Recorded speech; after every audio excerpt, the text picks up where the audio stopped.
Good morning student. अगर आप class 5 में पढ़ते हैं, कक्षा 5 में पढ़ते हैं, जवाहर नवोदय विद्यालय एंट्रेंस एग्जाम 2023 की तैयारी करना चाहते हैं तो फिर आप इस चैनल को सब्सक्राइब कर सकते हैं और सब्सक्राइब करके नवोदय विद्यालय एंट्रेंस एग्जाम 2023 की तैयारी आप अच्छे से कर सकते हैं। सो स्टूडेंट, आप सभी का पेपर जो है कि अप्रैल में होने वाला है, तो उस पेपर की तैयारी अभी से जो कि कराई जा रही है। तो सभी छात्र इस चैनल को सब्सक्राइब करके बेल नोटिफिकेशन ऑल पे सिलेक्ट करके तैयारी अच्छे से कर सकते हैं। सो स्टूडेंट, पिछली वीडियो में हमने क्या पढ़ा था? आकृति श्रृंखला या श्रेणी क्रम पूर्ण करना। ठीक है, आकृति श्रृंखला या श्रेणी क्रम पूर्ण करना पैटर्न को हमने जो कि पढ़ा था और उसमें कौवा प्रश्न था, हमने जो कि 5 प्रश्नों को सॉल्व किया था। तो आज की इस वीडियो में हम छठे प्रश्न से 10 प्रश्नों को जो कि सॉल्व करेंगे। ठीक है, तो फिर हम पहले प्रश्न की तरफ सबसे पहले हम चलते हैं। तो यहाँ पर हमारा आ जाता है पहला प्रश्न, यहाँ पे छठवां वाला प्रश्न। ठीक है, तो यहाँ पर ये जो छठा वाला प्रश्न है, तो इसमें इस साइड कुछ आकृति दी गई हैं, 3 आकृति, और इस साइड भी 4 आकृति आपको दी गई हैं। ठीक है, तो आपको यहाँ पर ये पहचानना होगा कि इस खाली स्थान में कौन सी आकृति फिट होगी, यानी कौन सी आकृति आएगी इसमें। ठीक है, तो यहाँ पे प्रश्न नंबर छठा जो है आकृति श्रृंखला या श्रेणी क्रम पूर्ण करना पैटर्न का, तो यहाँ पर जो छठा वाला है ना, तो इसका कौन सा सही होगा? तो इसका जो आकृति सही होगा वो ये सी वाला सही होगा। ठीक है, इसका ये जो आकृति होगा वो सही होगा, वो सी वाला सही होगा।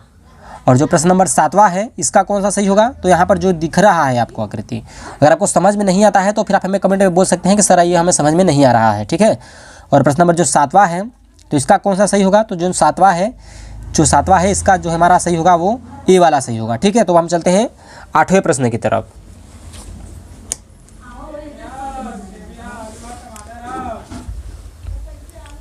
तो स्टूडेंट, अब हम जो कि 8वें प्रश्न की तरफ अपने आ चुके हैं। तो यहाँ पे प्रश्न नंबर जो 8वां है, तो 8वें का हमारा कौन सा सही होगा? यहाँ पे प्रश्न नंबर आपको 8वां दिख रहा है, तो यहाँ पे खाली स्थान इन सब में से कौन सी आकृति इसमें आएगी? ठीक है, तो वो आपको बतानी है। तो यहाँ पर प्रश्न नंबर 8वां का कौन सा सही होगा? तो जो 8वां का सही होगा हमारा वो ए वाला होगा फिट इसमें। ठीक है, 8वें का जो कि ये वाला फिट होगा। और अब हम चलते हैं प्रश्न नंबर 9वें की तरफ।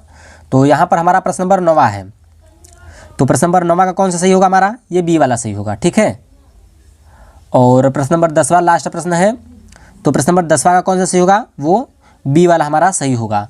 तो स्टूडेंट, आई होप कि आपको ये सारे प्रश्न समझ में आ गए हैं। नहीं समझ में आए हैं तो हम आपको एक बार फिर से समझाना चाहते हैं। ठीक है, जैसे मान लीजिए प्रश्न नंबर 9वां है, तो इसमें कौन सा क्यों ये सी है, सही है सी वाला।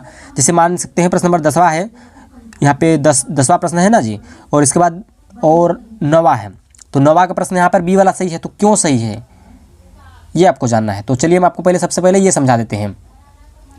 तो यहाँ पर आप एक देख सकते हैं, एक वृत्त है, एक वृत्त के जैसा है, और इसमें एक एरो गया है। ठीक है, एरो के जैसा चिन्ह लगाया गया है, और इसका खुली आकृति है, तो इसमें एक है और इसमें 2 आकृति ऐसे टेढ़ करके दिया गया है, इसमें एक और इसमें एक, इसमें कितना है 3।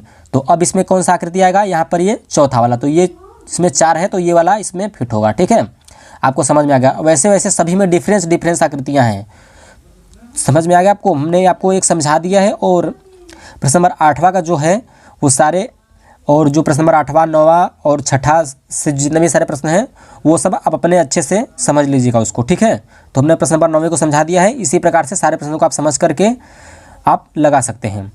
सो स्टूडेंट, अब तक के लिए इतना ही। चलिए मिलता हूँ आपको नेक्स्ट वीडियो में। Good bye.